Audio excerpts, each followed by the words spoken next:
वारी सोबत काहीतरी वारकऱ्यांची सेवा म्हणून आपण काहीतरी छोटासा व्यवसाय करावा।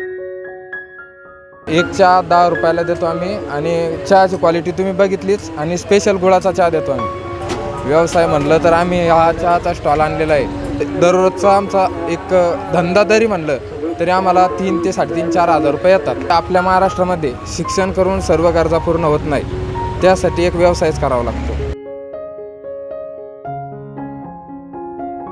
आषाढी वारीनिमित्त या ठिकाणी पंढरपुरात लाखो वारकरी येतात आणि या वारकऱ्याची ठिकठिकाणी सेवा देखील केली जाते, परंतु यामध्ये काही तरुण व्यावसायिक देखील येतात आणि यामध्ये आता लाखो रुपयाचा नफा देखील कमवताना आपल्याला पाहायला मिळतं। असे छोटे मोठे उद्योग व्यवसाय करणारे तरुण आपल्या सोबत आहेत, आपण त्यांच्याकडून या संदर्भाने जाणून घेऊया। काय नाव आहे आपलं? माझं नाव ईश्वर पांडे, मी भोकरदन तालुका जालना जिल्ह्यातून आलेलो आहे। मी गेल्या 4 वर्षापासून वारी करतो आहे। तर वारीत असं वाटलं मला की काहीतरी आपण वारीसोबत काहीतरी वारकऱ्यांची सेवा म्हणून आपण काहीतरी छोटासा व्यवसाय करावा।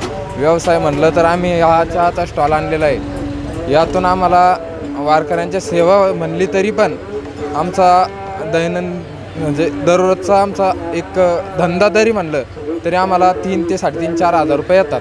सगळा डिझेल पाणी खर्च अर्थ जाऊन आमचं हा माणूस एक कामाला लावलेला आहे, याचा सगळा खर्च अर्थ जाऊन आम्हाला दररोजचे समजा 3-3.5 हजार रुपये येतात। एक चहा कितीला विकला जातो? एक चहा 10 रुपयाला देतो आम्ही आणि चहाची क्वालिटी तुम्ही बघितलीच आणि स्पेशल गुळाचा चहा देतो आम्ही। काय हे जे साहित्य आहे ते मग कुठून आणलं जातं की पुण्यातून भरलं जातं? नाही, हे सर्व साहित्य आम्ही गावाकडून आणलेलं आहे। एकंदरीत गेल्या 3 ते 4 वर्षापासून आपण या ठिकाणी हा व्यवसाय करता, तर किती रुपयाचं मटेरियल लागतं? मटेरियल सर्वसाधारण आम्हाला मटेरियल आता यावेळेस तर आम्ही मटेरियल कमी आणलेलं आहे, परंतु कम से कम 20 ते 22 हजार रुपयाचं मटेरियल लागते पूर्ण वारीपर्यंत। आणि मग वारीसोबत किती दिवस असतात? वारीसोबत आता यावेळेस दिवस थोडे कमी आहे, 20 ते 21 दिवसच आहे, त्यामुळं मटेरियल थोडं कमीच आणलेलं आहे। सर्व खर्च जाऊन मग साधारण किती रुपये राहतात आपल्याला? सर्व खर्च जाऊन 60 ते 70 हजार रुपये राहते।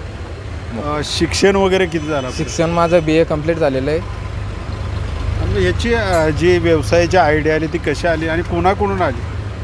सर खरं सांगायचं म्हणजे आपल्या महाराष्ट्रामध्ये शिक्षण करून सर्व गरजा पूर्ण होत नाही, त्यासाठी एक व्यवसायच करावा लागतो आणि तीच आम्ही आदर्श घेतला आणि एक व्यवसायाकडे वळवलो। सुरुवातीचं भांडवल कसं उभा केलं?